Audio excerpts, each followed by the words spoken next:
सबको जय यीशु। स्तोत्र ग्रंथ अध्याय 137 वचन संख्या 1 में ईश्वर का वचन कहते हैं, यदि प्रभु ही घर नहीं बनाए तो राजमिस्त्रियों का श्रम व्यर्थ है। तो यदि प्रभु ही घर नहीं बनाए तो राजमिस्त्रियों का श्रम व्यर्थ है। हम सब ऐसी के युग में जीवन बिताते हैं जिस युग में परिवार के प्रति या कलीसिया के प्रति कोई परवाह नहीं है, कोई ध्यान नहीं है। और आज के लोग ऐसे सोचते हैं कि परिवार हमें इंसान को गुलामी बना के रखा है, इसलिए हम अपने फ्रीडम के साथ और अपनी इच्छा के साथ आगे बढ़ नहीं पा रहे।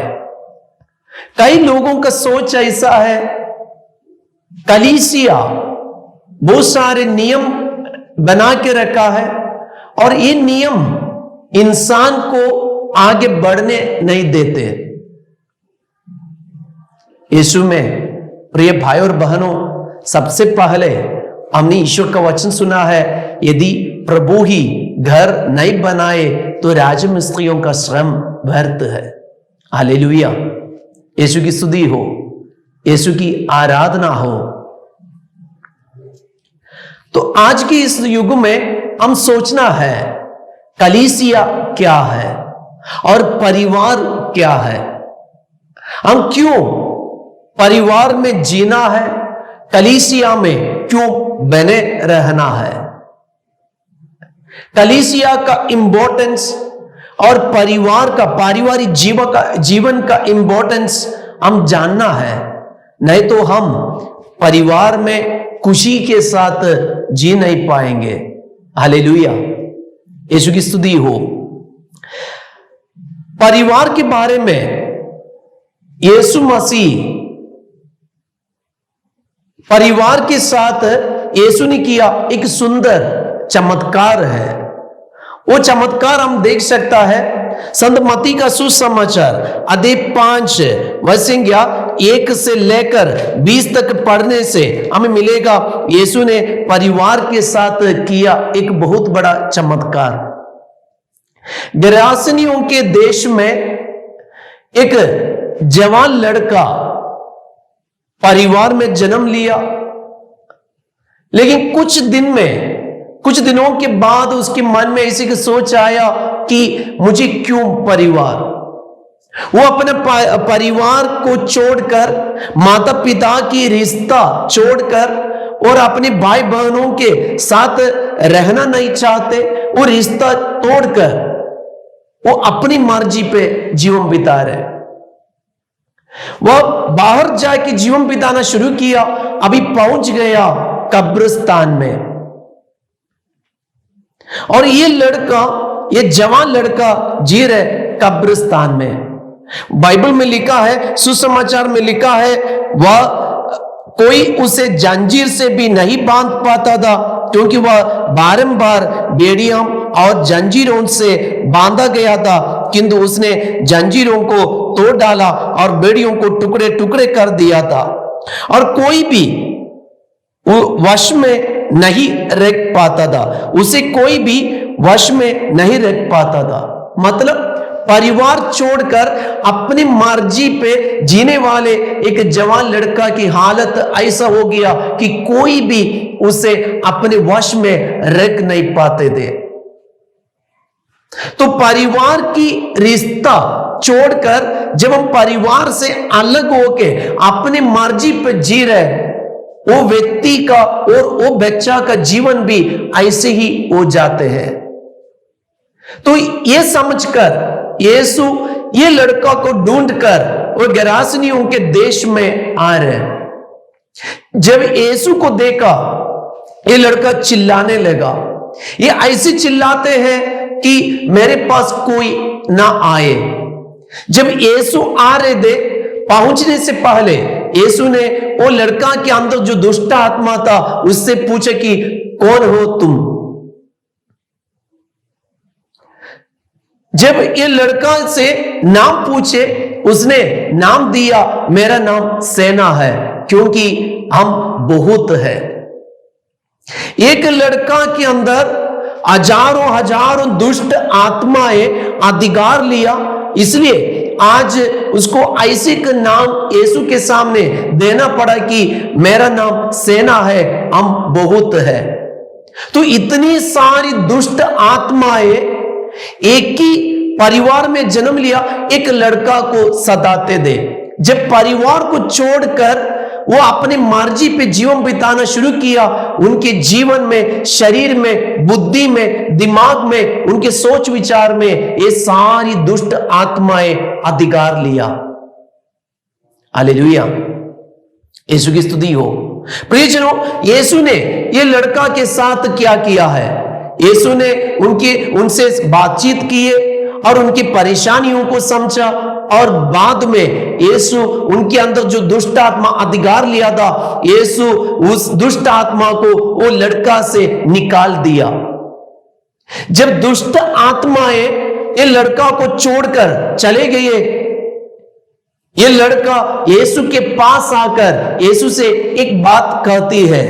वचन में लिखा है, संत मार्कुस का सुसमाचार अध्याय 5 वचन 18 और 19 में लिखा है, ईसा नाव पर चढ़ रही थे कि आपदग्रस्त ने बड़े आग्रह के साथ ये प्रार्थना की, मुझे अपने पास रहने दीजिए। जब ये लड़का शांत हो गया, मुक्ति प्राप्त किया, यीशु को समझ लिया और यीशु का प्यार अनुभव किया, तो ये लड़का यीशु के पास आकर प्रार्थना करते कि मुझे अपने पास रखिए। लेकिन यीशु ने वो लड़का को क्या जवाब दिया? एक सुंदर जवाब सुनिएगा। वचन में लिखा है, उसकी प्रार्थना अस्वीकार करते हुए ईसा ने कहा, अपने लोगों के पास अपने घर जाओ, अपने लोगों के पास अपने घर जाओ। हालेलुया। तो प्रियजनों, आज हम जानना जरूरी है कलीसिया की जरूरत क्या है और परिवार की जरूरत क्या है। जब हम अपने परिवार को त्याग कर, छोड़कर, कलीसिया को छोड़कर, त्याग कर हम अपनी मर्जी पे जीवन बिताना शुरू करता है, बाइबल हमें सिखाती है वो व्यक्ति के ऊपर अंधकार की शक्ति अधिकार लेते। जब तक वो व्यक्ति यीशु के पास वापस नहीं आते, यीशु उनके पास नहीं आते, यीशु उनको छुटकारा नहीं देते, वो लड़का का और उस बेटा का, उस बेटी का जीवन अंधकार में रह जाते हैं। इसलिए आज हमें चाहिए परिवार, एक सच्चा परिवार और कलीसिया की जरूरत। हालेलुया, यीशु की स्तुति हो, यीशु की आराधना हो। हालेलुया। तो आज हम सोचना है परिवार क्या है, परिवार का मतलब क्या है। परिवार के बारे में हम कह सकते हैं एक बहुत बड़ा समुदाय या समाज का एक छोटा सा ग्रुप है परिवार, जिसमें पापा है, मम्मी है, बच्चे हैं। तो माता पिता और बच्चों का एक छोटा सा ग्रुप है परिवार। ये परिवार में हम देख सकता है एक ऑर्डर या क्रम। तो माता पिता का प्यार का परिणाम है बच्चे। इसलिए माता पिता का कर्तव्य है, जिम्मेदारी है बच्चों का देखभाल करना, बच्चों को आगे बढ़ाना। हालेलुया। और बच्चों के जिम्मेदारी है माता पिता की अधीनता में रहकर आगे बढ़ना। अगर परिवार में ये ऑर्डर नहीं है, जैसे ईश्वर ने जो क्रम हमें दिया है, एक ऑर्डर दिया है, ये ऑर्डर नहीं है तो परिवार शिथिल हो जाएंगे। आज हम अपनी आंखों के सामने बहुत सारे परिवार को हम देख सकता है, जिस परिवार में कोई ऑर्डर नहीं है और कोई क्रम नहीं है, वो परिवार शिथिल होते जा रहे हैं। नबी इसहाक का ग्रंथ, इसियास नबी का ग्रंथ में हम देख सकता है हिजकिया राजा अध्याय 38 में हम देख सकते हैं नबी इसियास का ग्रंथ अध्याय 38, वहां एक राजा है हिजकिया राजा। ये हिजकिया राजा ईश्वर से जुड़े होकर अपने जीवन बिता रहे थे, लेकिन जब वो राजा बन गया और अपने परिवार में सब कुछ होने लगा, ये राजा धीरे धीरे अपने परिवार को जो ध्यान देने का है वो ध्यान देना छोड़ दिया। धीरे धीरे ये हिजकिया राजा के परिवार में सब लोग अपनी मर्जी पे जीवन बिताने लगा, लेकिन इसके घर में किसी बात की कमी नहीं थे। गाड़ी के लिए गाड़ी, कंप्यूटर के लिए कंप्यूटर, और फोन के लिए फोन, और पैसा के लिए पैसा, खाना के लिए खाना, सब कुछ हिजकिया राजा के घर में थे। किसी बात की कमी नहीं थे, लेकिन एक ही बात की कमी, वही है ऑर्डर या क्रम की कमी। जिस वक्त ये परिवार का ऑर्डर खत्म हो गया, वो परिवार में बहुत सारे अंधकार की शक्ति अधिकार लेने लगा।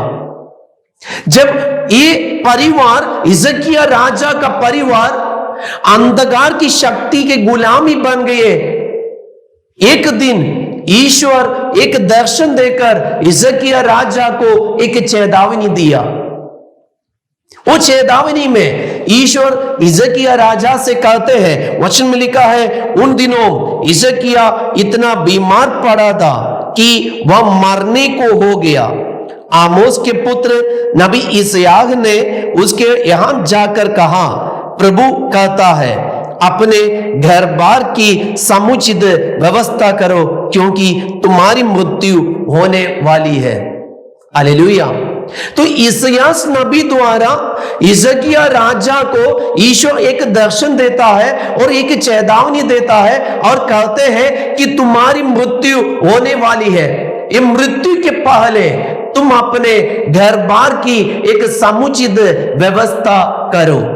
हालेलुया, यीशु की स्तुति हो। तो प्रियजनों, जब हिजकिया राजा को ये पता चला कि मेरे परिवार का क्रम या ऑर्डर खत्म हो गया, इसके चलते आज मैं बीमार हो गया हूं और मेरी मृत्यु होने वाली है, तो इस्यास नबी द्वारा आज मुझे यह दर्शन दिया है, ईश्वर ने चेतावनी दिया है। ये राजा रोने लगा। ये राजा रो रो कर ईश्वर के सामने ऐसे प्रार्थना करने लगे कि मुझे गलती हो गया, और राजा पश्चाताप किया। ये पश्चाताप का परिणाम हम बाद में देख सकता है। ईश्वर ने इस्यास नबी को दोबारा हिजकिया राजा के घर में भेजते हैं, और ये नबी इस्याह राजा के पास जाकर कहते हैं, हिजकिया के पास जाकर कहो, तुम्हारे पूर्वजों का प्रभु ईश्वर कहता है, मैंने तुम्हारी प्रार्थना सुनी और तुम्हारे आंसू देख के मैं तुम्हारी आयु 15 वर्ष बढ़ा दूंगा। हालेलुया। तो प्रिय माता पिताएं, जानना है आज हमारे परिवार का क्रम, ऑर्डर, ईश्वर ने जो ऑर्डर दिया है, ये ऑर्डर अगर सही से नहीं चले, हमारे घर के लिए वो नुकसान है, वो हमारे जीवन के लिए भी नुकसान है। अगर ईश्वर ने दिया ऑर्डर से हम बाहर जाते, अपनी मर्जी पे जी रहे और हम अपने आप को हानि पहुंचा रहे, तो वो घर के लिए नुकसान है। हालेलुया। तो हिजकिया राजा को ये पता चला, आज मेरे घर में ऑर्डर नहीं है, तुरंत वह पश्चाताप करके ईश्वर से माफी मांगकर वही ऑर्डर लाने का परिश्रम किया, इसलिए ईश्वर ने वो परिवार को बचा दिया। तो आज मेरे जीवन में, मेरे परिवार में ऐसी एक रक्षा चाहिए। यीशु ने जो ऑर्डर दिया है, ईसा मसीह ने जो क्रम दिया है, उसी से हम जीना है। हालेलुया। यीशु की स्तुति हो, यीशु की आराधना हो। तो अभी सोचना है, ऐसा है तो एक ईसाई परिवार क्या है? एक ईसाई परिवार का मतलब इतना ही है, जिस घर में यीशु शासक बनकर और जिस घर का शीर्ष यीशु बनकर राज्य करता है, वही है ईसाई परिवार। हालेलुया, यीशु की स्तुति हो, यीशु की आराधना हो। तो एक ईसाई परिवार का मतलब ये है जिस घर में यीशु वो परिवार का, वो घर का शीर्ष बनकर जीवन राज्य करता है, वही है ईसाई परिवार। तो जिस घर में यीशु है वह यीशु का घर है। यीशु के घर में शांति है, यीशु के घर में ऑर्डर है, यीशु के घर में आशीष है, यीशु के घर में आनंद ही आनंद है। हालेलुया, यीशु की स्तुति हो, यीशु की आराधना हो। तो ईसाई परिवार मतलब पापा, मम्मी, यीशु और बच्चे। तो आज मेरा घर यीशु का घर है, तो प्रियजनों सोचना है मेरे घर में पापा है, मम्मी है, यीशु है और बच्चे हैं। वही परिवार है यीशु का घर। कारण क्या है? कारण सिंपल है। परिवार का शुरुआत शादी संस्कार से होता है। तो परिवार संस्कार से जुड़ा हुआ है। संस्कार के बिना एक ईसाई परिवार की शुरुआत नहीं होता है। तो कलीसिया मतलब परिवार है, परिवार मतलब कलीसिया। परिवार के बिना कलीसिया नहीं है, कलीसिया के बिना परिवार नहीं है। हालेलुया, वही है ईसाई परिवार। हालेलुया, यीशु की स्तुति हो। बिशप फुल्टन जे शिन, उनका कहना है शादी दो व्यक्तियों का नहीं बल्कि तीन व्यक्तियों का सम्मेलन है। तो शादी में तीन लोग भाग लेते हैं, वर, वधू, यीशु। वर, यीशु और वधू, ये तीनों का सम्मेलन है शादी। कारण क्या है? शादी एक संस्कार है। अभी संस्कार क्या है? अदृश्य ईश्वर का दृश्य रूप है संस्कार। तो जब एक वर वधू दोनों ये शादी संस्कार में भाग लेता है, तो यीशु में वे दोनों एक बन जाते। इसलिए यीशु ने कहा अब से वे दो नहीं बल्कि एक है।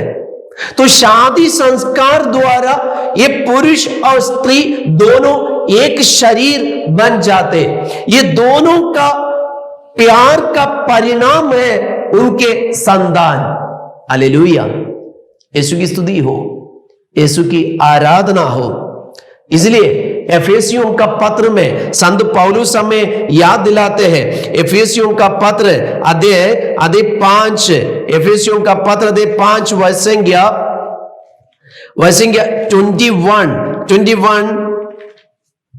21 से लेकर 33 तक। फादर एक बार पढ़ के आपको सुनाऊंगा, ध्यान से सुनिएगा। ईशो का एक सुंदर वचन, ये शादी संस्कार के बारे में, विवाह के बारे में वह संत पौलुस हमें याद दिलाते। यीशु मसीह ये परिवार से क्या चाहते, ये रिश्ता से क्या चाहते हैं। वचन में लिखा है हम मसीह के प्रति श्रद्धा रखने के कारण एक दूसरे के अधीन रहे। पत्नी प्रभु जैसे अपने पति के अधीन रहे। पति उसकी तरह पत्नी का शीर्ष है, पति उसी तरह पत्नी का शीर्ष है। जिस तरह मसीह कलीसिया के शीर्ष है और उसके शरीर के मुक्तिदाता, जिस तरह कलीसिया मसीह के अधीन रहती है, उसी तरह पत्नी को भी हम सब बातों में अपने पति के अधीन रहना चाहिए। और पति के बारे में, पतियों अपनी पत्नी को उसी तरह प्यार करो जिस तरह मसीह ने कलीसिया को प्यार किया। उन्होंने उसके लिए अपने को अर्पित किया जिससे वह उसे पवित्र कर सके और वचन तथा जल के स्थान द्वारा शुद्ध कर सके। क्योंकि वह एक ऐसी कलीसिया अपने सामने उपस्थित करना चाहते थे जो महिमामय हो, जिसमें ना दाग हो, ना झुर्री और ना कोई दूसरा दोष, जो पवित्र और निष्कलंक हो। पति अपनी पत्नी को इस तरह प्यार करे मानो वह उसका अपना शरीर हो। कोई अपने शरीर से बैर नहीं करता, उल्टे वह उसका पालन पोषण करता और उसकी देखभाल करता रहता है। मसीह कलीसिया के साथ ऐसा करते हैं क्योंकि हम उनके शरीर के अंग है। और अध्यक्ष वैसंज्ञा 1 में लिखा है, बच्चों अपने माता पिता की आज्ञा मानो क्योंकि ये उचित है। हालेलुया।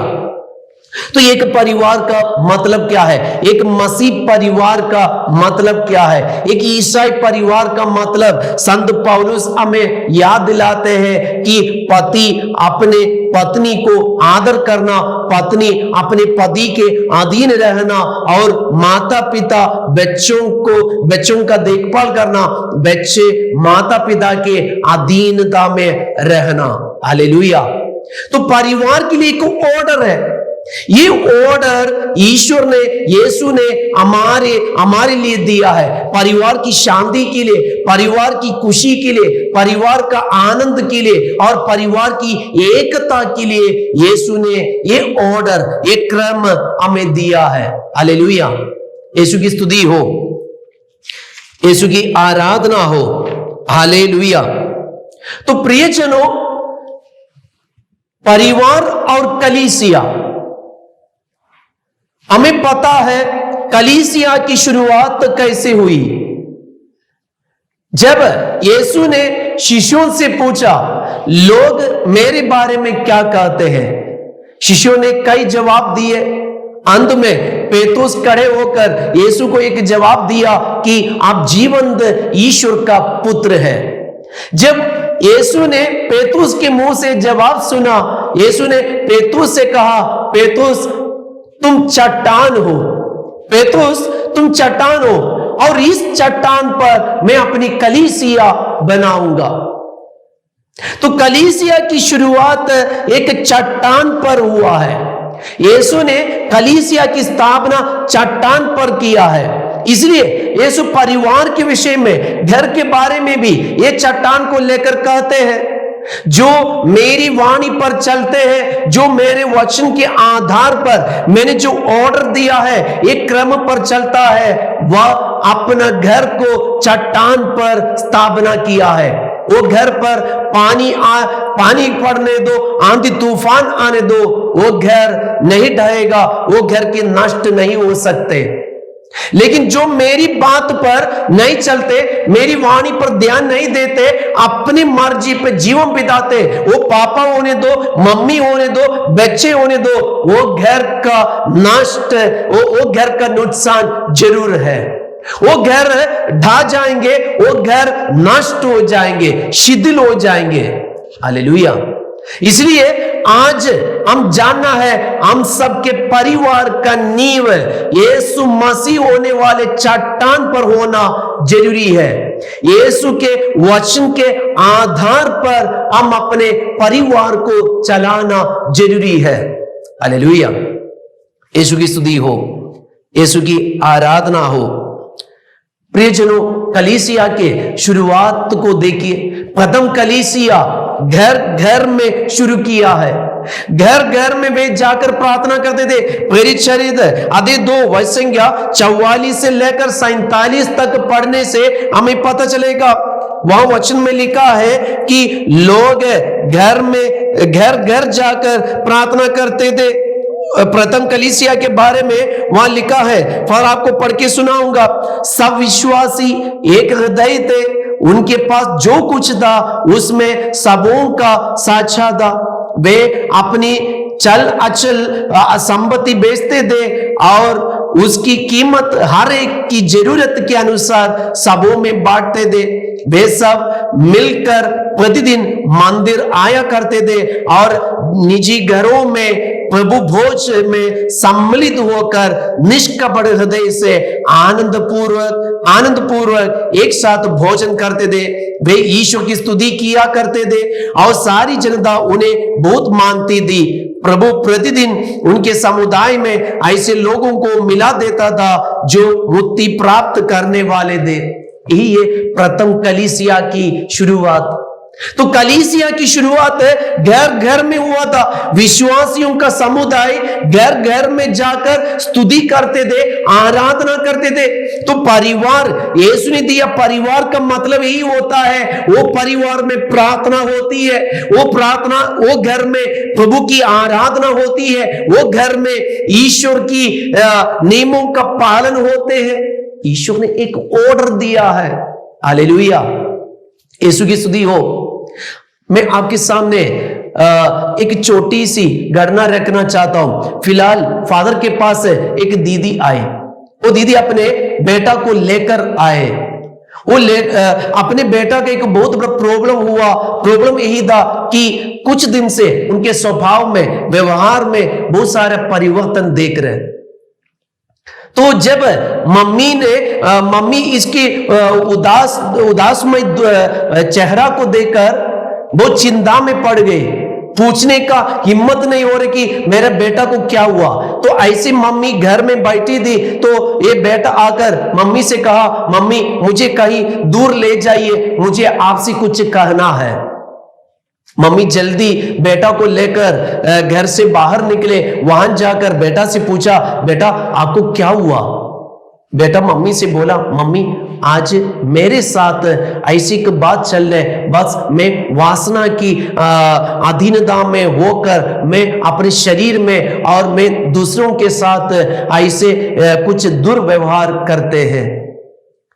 मम्मी ने जब डिटेल में पूछा, ये बेटा हिम्मत से अपनी सारी बातें मम्मी को बोल दिया। जब मम्मी को ये पता चला, पापा को बताए, तो पापा मम्मी मिलकर बोले कि हम लोग कहां अपने बेटा को ले जाएंगे। तो अपने घर के एक दोस्त को ऐसी बातें बताया। तो दोस्त ने बताया कि आप लोग ऐसा कीजिए, कोई साइकाट्रिस्ट को दिखाइए और कोई ऐसे हॉस्पिटल में ले जाइए ताकि आप अपने बच्चा को बचा पाए। जब पापा मम्मी ये सोचा कि इतना बड़ा प्रॉब्लम तो नहीं है, फिर क्यों साइकाट्रिस्ट को दिखाना है।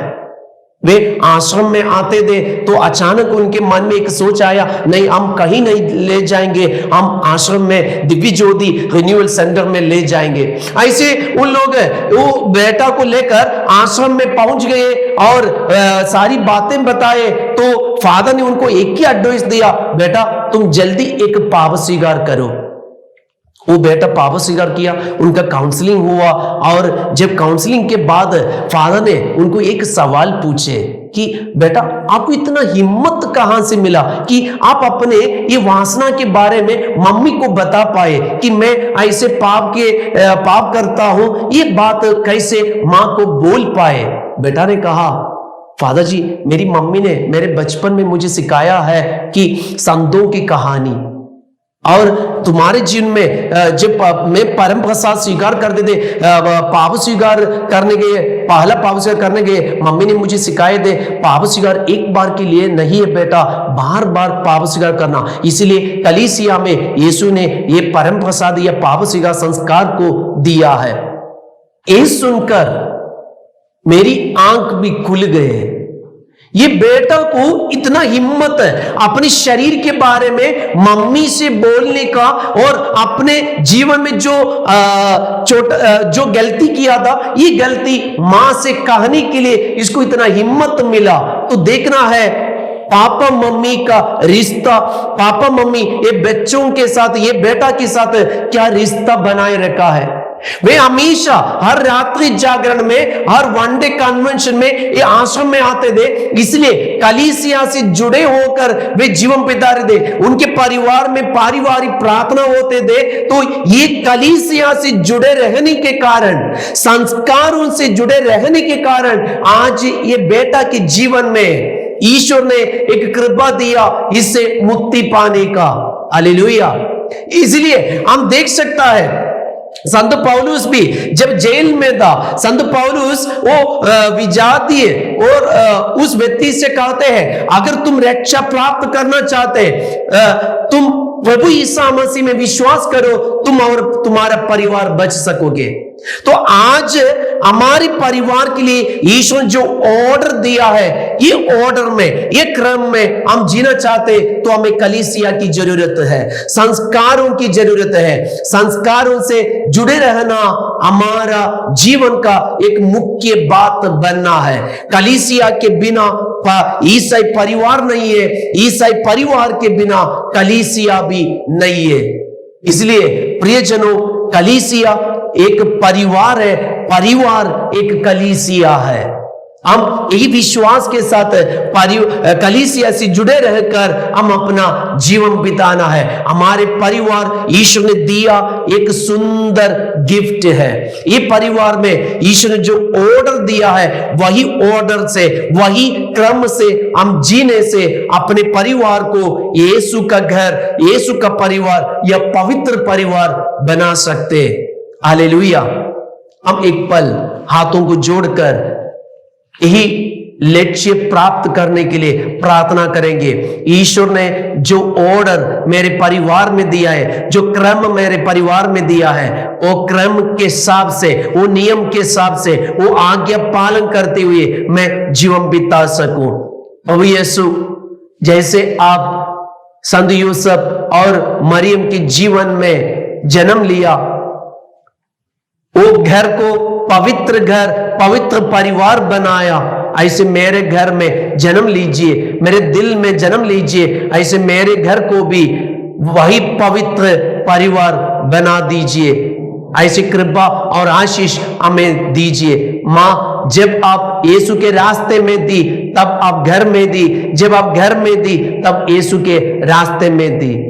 माँ, हमें भी सिखाइए, जब हम यीशु के रास्ते में चलते हैं तो घर में रहकर ही हम यीशु के मार्ग पर चल पाए। जब हम यीशु के मार्ग पर चलते तब भी परिवार में माता पिता के साथ मिलकर, बच्चों के साथ मिलकर अपना जीवन बिता सके।